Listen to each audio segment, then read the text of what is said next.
Proverbs 23:19 says, "Hear thou, my son, and be wise, and guide thine heart in the way." Most of us hear that phrase, "in the way," because we're standing in front of the TV and someone says, "Move, you're in the way." But this biblical reference doesn't have anything to do with the TV, but rather it's to being in the right path. The phrase "in the way" itself is found 93 times in our King James Bible, and it's a good example to use in clarifying a little glitch in the way. Most people use a rule called the law of first mention. The law of first mention means that the first time you come across a word, name, or phrase in the Bible, that becomes the standard use or definition of that word, name, or phrase, generally speaking. And sadly, too many people ignore those last two words, generally speaking. In other words, it's not a hard, fast rule. There are other uses of the phrase "in the way" in addition to being in the way of the TV. And generally speaking, the first mention of that word, name, or phrase sticks once you nail down the meaning of that word, name, or phrase in its first use.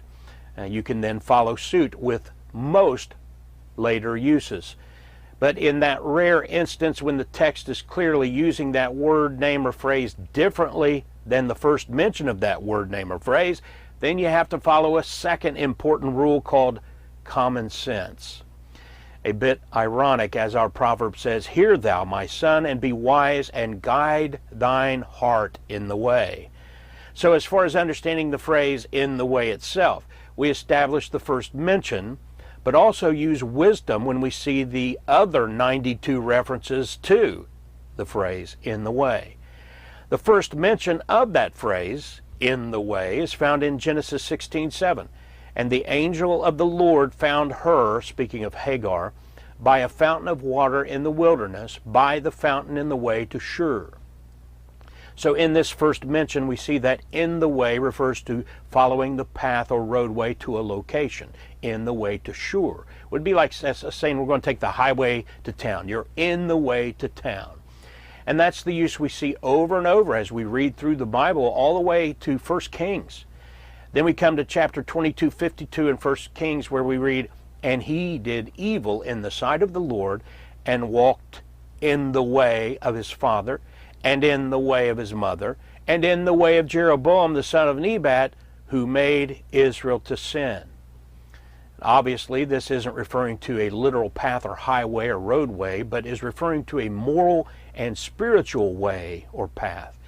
And at this point, then, the phrase "in the way" is used in that spiritual sense about 4 out of 5 times. In Psalm 1:1, "Blessed is the man that walketh not in the counsel of the ungodly, nor standeth in the way of sinners, nor sitteth in the seat of the scornful." And then you run it all the way to the last mention or use of the phrase "in the way." That's found in Jude 11. "Woe unto them, for they have gone in the way of Cain." Therefore, we understand that our text is not just telling us to get good directions so we don't get lost when we're out taking a drive and going to some unfamiliar location, although that makes good sense. I mean, that is a good application of this text. It's not that it's wrong. I mean, there's people get lost, and you see it in the news regularly, where people face dangers or even die, especially hikers, when they don't have an accurate guide or guidance, and they end up lost. A lot of them end up starving to death or freezing to death or falling off a cliff or something. It's terrible. That's a great picture of what can happen spiritually as well. So we take it in that literal sense, but how much more in the more moral and spiritual sense. "Hear thou, my son, and be wise, and guide thine heart in the way." And we find the way. We are in the way by means of the book. In English, the wise find themselves in the way by reading the King James Version. And there we find the way as a person and his truth. In the words of Jesus himself speaking to Thomas in John 14:6, Jesus saith unto him, "I am the way, the truth, and the life. No man cometh unto the Father but by me."